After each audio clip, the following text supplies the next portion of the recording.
Ini juga suatu kondisi kelainan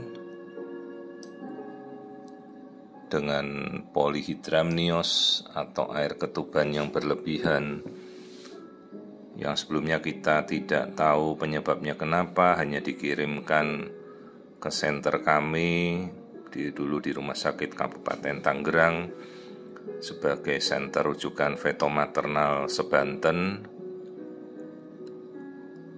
Di sini dulu kami mengembangkan unit feto-maternal pertama kalinya di Provinsi Banten untuk mendiagnosa kelainan-kelainan kondisi yang kita temukan.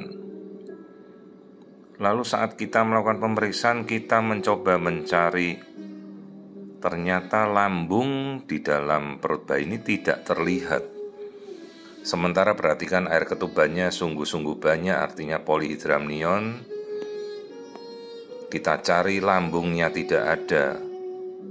Padahal bayi sudah menuju ke 30-an melebih minggu. Bagaimana mungkin lambung tidak terlihat? Artinya dari awal memang lambungnya tidak ada. Akibat tidak pernah dilalui oleh air ketuban. Istilahnya jadi lambung non-visualized, lambung tak terlihat. Maka yang perlu kita telusuri adalah aliran mulai dari menelan sampai tenggorokan menuju ke lambung. Sementara ini kita lihat tulang hidungnya jelas ada ya, dibandingkan kasus atresia duodenum yang lebih mengarah ke Down syndrome. Atresia esophagus tidak berhubungan umumnya dengan kelainan genetik. Jadi ini yang kita lihat ini adalah kasus atresia oesophagus karena tenggorokannya ini tidak menyambung ke usus, lebih lagi ke lambung. Jadi kan bayi prosesnya menelan, dia memasukkan minum air ketuban. Nah ini air ketubannya tidak bisa masuk ke tenggorokan.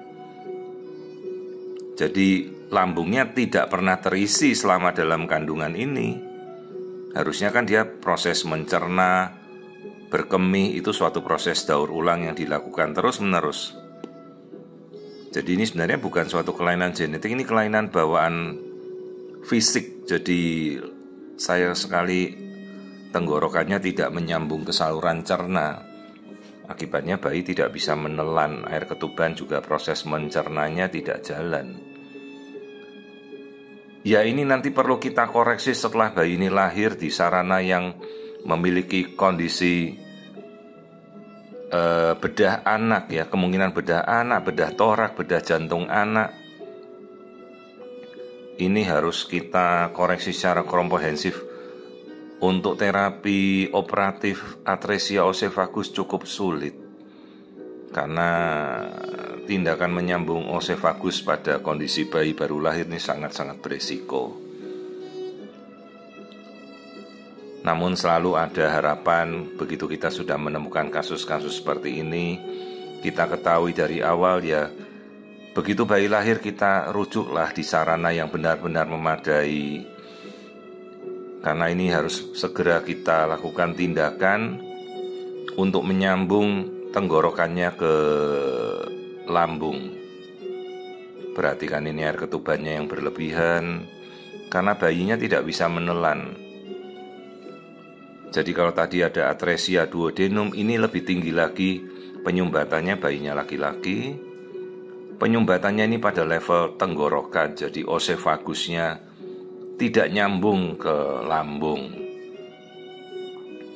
Jadi ini komplit total atresia oesophagus, bayinya tidak bisa menelan sama sekali.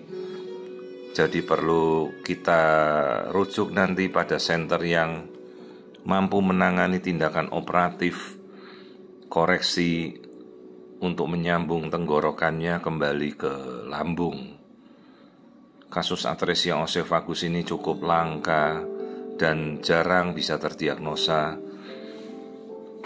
dan umumnya tidak berhubungan dengan kelainan genetik, tapi dia berdiri sendiri.